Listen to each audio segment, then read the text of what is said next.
யாழ்ப்பாணம் நூலகம் 1,00,000க்கும் அதிகமான பழந்தமிழர் நூல்கள், ஓலைச்சுவடிகள் திட்டமிட்டு தீவைத்து எரிக்கப்பட்டது. 20ஆம் நூற்றாண்டில் நடைபெற்ற இன அழிப்பு நடவடிக்கைகளில் இது மிகப்பெரிய ஒன்று.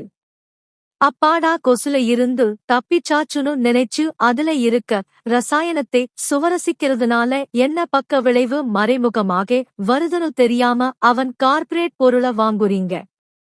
அதே நான் இயற்கையான முறையில எந்த பக்க விளைவும் இல்லாம கொசு கடிக்காம இருக்க வழி சொல்றேன். அதும் கம்மியான செலவுல வேப்பெண்ணெய் மற்றும் தேங்காய் எண்ணெய் கலந்து தேவையான அளவு பூசிக்கோங்க. பகிருங்கள் தமிழர்களே, தெரிந்து கொள்ளுங்கள்.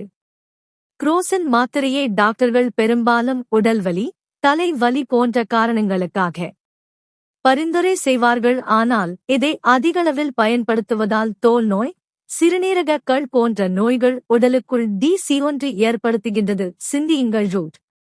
உலகில் மொத்தம் 195 நாடுகள், அதில் 190 நாடுகளில் இவன் பொருட்கள்தான்.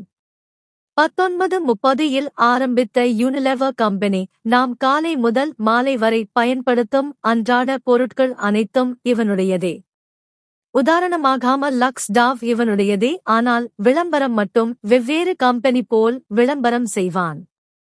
திருப்பதியில் உள்ள கல்வெட்டு 1180 உள்ளன.